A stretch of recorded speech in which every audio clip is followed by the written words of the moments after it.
नमस्कार, आप सभी का स्वागत है हमारे YouTube चैनल एक कहानी पर। दोस्तों, आज की कहानी है सासू माँ के गहनों पर मेरा हक है।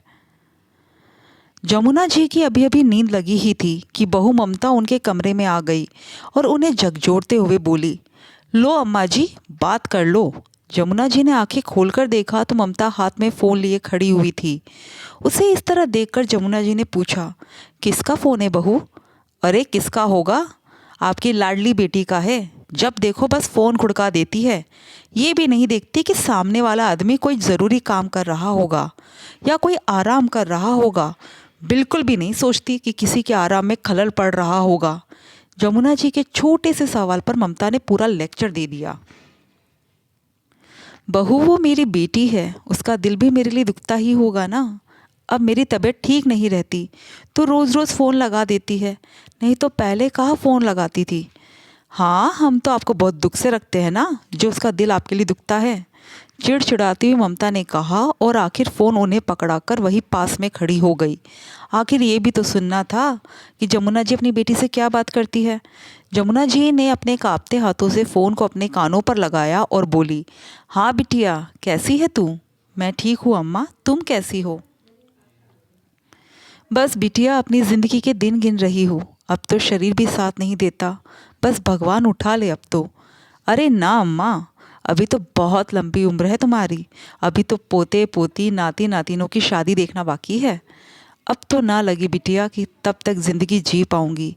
बस तुम लोगों को भगवान सारी खुशी दे और हमेशा अपना आशीर्वाद बनाए रखे। कहते कहते अम्मा को खांसी चलने लग गई। ममता ने अम्मा के हाथ से फ़ोन लेकर काट दिया और अम्मा को पानी का गिलास पकड़ाकर वापस रसोई में चली गई। अम्मा ने जैसे तैसे अपने कांपते हाथों से 2 घूंट पानी पिया और गिलास रखने ही लगी थी कि हाथ से छूटकर गिलास गिर गया। अचानक गिलास गिरने की आवाज़ सुनकर ममता दौड़ी दौड़ी कमरे में आई। गिलास को ज़मीन पर गिरा देखकर जमुना जी पर चिल्लाने लगी, ये क्या है अम्मा जी, आपसे गिलास भी रखते नहीं बनता? गिरा दिया ना पानी और कर दिया ना फर्श गीला। अब मेरा काम फैला दिया। अब मैं घर का काम संभालूं या आपको संभालूं, या आपके बिगड़े हुए काम संभालूं? बहू, हाथ काँप रहे थे इसलिए गिलास गिर गया। हाँ हाँ, सब समझती हूँ मैं। फ़ोन पकड़कर बेटी से तो बात कर लेते हो आप, तब तो आपके हाथ बिल्कुल नहीं काँपते। पर जहाँ मेरा काम होता है वहाँ आपके हाथ काँपने लग जाते हैं। अरे घर में कौन सी नौकरानी लगी है, मुझे ही साफ करना है। तो कम से कम बहू की सुविधा भी देख लिया करो, बहू में भी जीव होता है। बड़बड़ाती हुई ममता बाहर गई और एक कपड़ा लेकर कमरे में आई और फर्श पर पोछा लगाने लगी। पोछा लगाकर खड़ी हुई और जमुना जी की तरफ देखकर बोली, अब सो जाइए अब। बिना जमुना जी की प्रतिक्रिया जाने ममता दरवाज़ा खोलकर पटकती हुई बाहर निकल गई। जमुना जी एक टक अपनी बहू को देखती रह गई, पर वो ज़्यादा कुछ कह नहीं सकती थी। आखिर रहना तो उन्हें उसी के साथ था। बेटा तो सुबह का गया, शाम को ही घर में आता था। दिन भर तो ममता ही होती थी उनके पास, इसलिए उसकी तेज़ ज़बान को भी जमुना जी झेल जाती थी। खैर, ममता तो शुरू से ही तेज़ स्वभाव की रही है, पर फिर भी जमुना जी ने सब कुछ संभाल लिया था।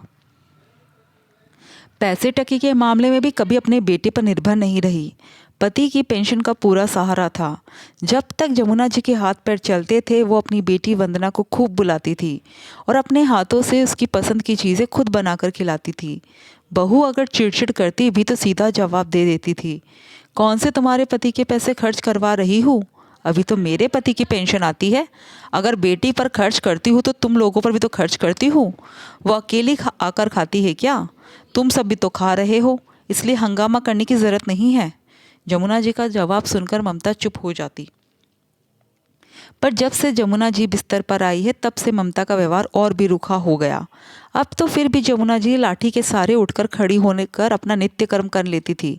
नहीं तो जब वो बिस्तर पर अपने कामों के लिए दूसरों पर मोहताज हुई थी, उस समय बेटी वंदना ने ही उनकी सेवा की थी। तब तो ममता आस-पास भी नहीं फटकती थी।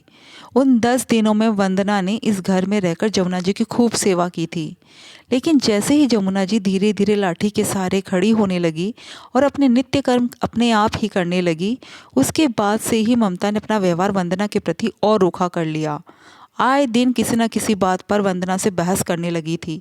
छोटी सी बात का बतंगड़ बना देती थी। अब तो जमुना जी को भी ममता की नज़रें बड़ी अजीब सी लगती थी। पता नहीं क्यों वो सुबह और रात को सोते समय जमुना जी के पास ज़रूर आती थी और उनके गहनों पर सबसे पहले नज़र मारती थी। जबकि जमुना जी ने सिर्फ कानों में सोने की झुमके और पैरों में चांदी की पायल के अलावा कोई गहना नहीं पहन रखा था। हाथों में भी लाख की चूड़ियाँ थी। उस दिन करवा चौथ था। वंदना अपने मायके में ही मौजूद थी।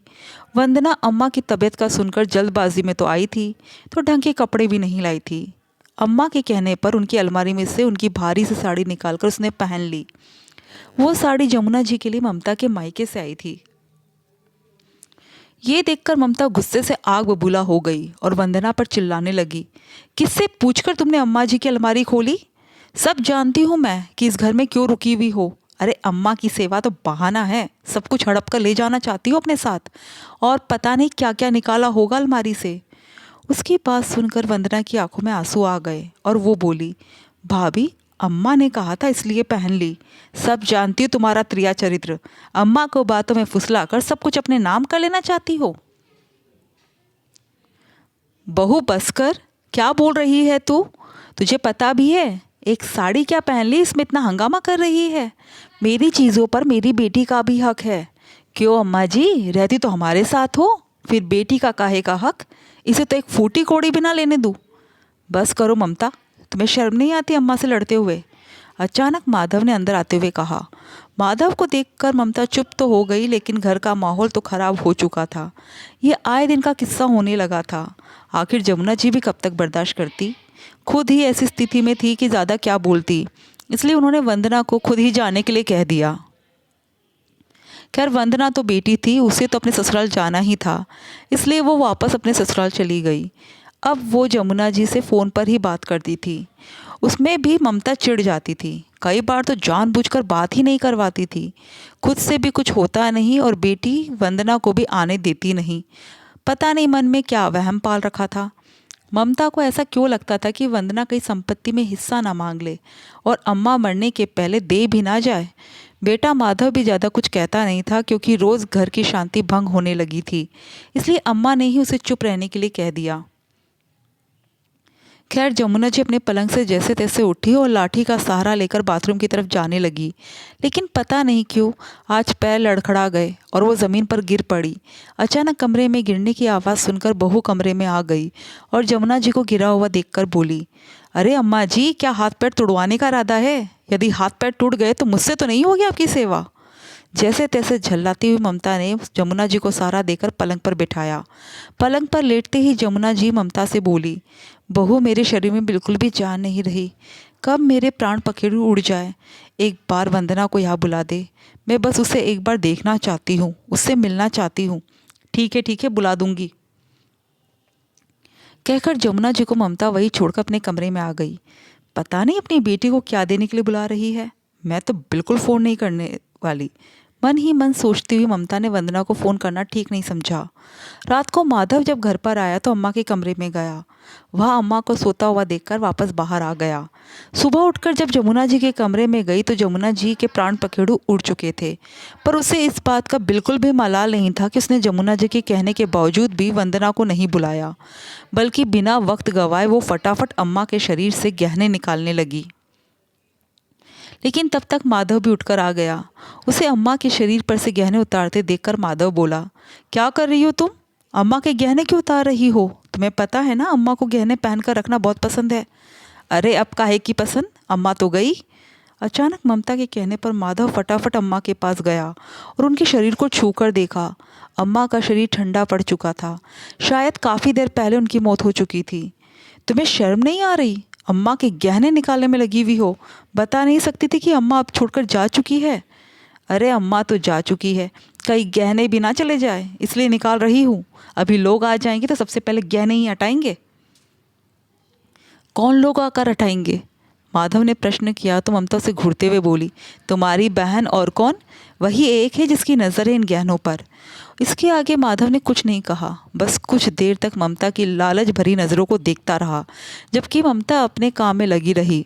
थोड़ी देर बाद उसने वंदना और बाकी रिश्तेदारों को फ़ोन कर अम्मा के संसार से कूच कर जाने की खबर सुनाई। जब क्रियाकर्म हो गया तो वंदना वापस अपने पति के साथ जाने लगी। तब माधव वंदना से बोला, वंदना, तू तो इस घर की बेटी है, तुझे तो कम से कम 15 दिन यहाँ रुकना ही चाहिए। नहीं भाई, जिस घर से अम्मा ने खुद ही जाने को कह दिया था वहाँ मेरा रुकना ठीक नहीं। फिर तुम तो सब कुछ जानते ही हो, अपने स्वाभिमान की रक्षा तो मुझे खुद ही करनी है। अब तो अम्मा भी नहीं रही, अब तो मेरा मायका भी ख़त्म। कहते कहते वंदना की आंखों में आंसू आ गए। माधव ने देखा कि ममता अपने रिश्तेदारों से घिरी बैठी है, पर एक बार भी उसने वंदना को सांत्वना नहीं दी। सच, वाकई उसकी बहन का मायका ख़त्म हो रहा था, पर फिर भी माधव ने वंदना को रोका नहीं। वंदना अपने पति के साथ बाहर आ गई। दोनों रवाना होने वाले थे कि इतने माधव फिर वंदना के पास आया और एक छोटी सी पोटली उसे देकर बोला, ये अम्मा ने तेरे लिए दिए थे, ये ले जा, ये अम्मा का आशीर्वाद है। उन्होंने खुद अपने हाथों से मुझे दिए थे कि वंदना को दे देना। और रही बात मकान में हिस्से की तो नहीं भाई, मुझे कुछ नहीं चाहिए। मैं जानती हूँ कि आपकी स्थिति भी इतनी अच्छी नहीं है, आप तो ये अपने पास रखो। पर वंदना, ये तेरे गहने हैं, इस पर सिर्फ और सिर्फ तेरा हक है। इससे पहले कि तेरी भाभी के साथ रहकर मेरी भी नीयत खराब हो जाए, तू इन्हें ले जा। और रही बात मायके की, तो ज़रूरी नहीं कि तू यहाँ आए, मैं तेरे पास आ जाऊँगा। तेरे स्वाभिमान को ख़त्म नहीं होने दूंगा। मायके का आंगन ना सही, भाई का दामन तो है। अपने भाई माधव की बात सुनकर वंदना उसके गले लगकर फूट फूट कर रोई। कुछ देर बाद जब मन हल्का हुआ, तब माधव से विदा लेकर वंदना वहाँ से रवाना हो गई। वो दिन था और आज का दिन है। वंदना कभी अपने उस मायके वाले घर में नहीं गई। हाँ, माधव हर रक्षाबंधन और भाई दूज पर खुद अपनी बहन के घर पर आ जाता था। हालांकि ममता ने इस पर भी काफ़ी हंगामा किया था, पर माधव एक कान से सुनकर दूसरे कान से निकाल देता, तो ममता धीरे धीरे अपने आप ही चुप हो गई। और रही बात गहनों की, तो ममता ने उन गहनों के लिए अपना सिर पीट लिया। जब माधव ने उसे ये बताया कि अम्मा ने मकान बेटे के नाम तो गहने बेटी के नाम किए थे, और उसने अपने ही हाथों से वो गहने वंदना को सौंप दिए। दोस्तों, आपको कहानी कैसी लगी कमेंट करके ज़रूर बताइएगा, और हमारे चैनल को सब्सक्राइब ज़रूर कीजिएगा। धन्यवाद।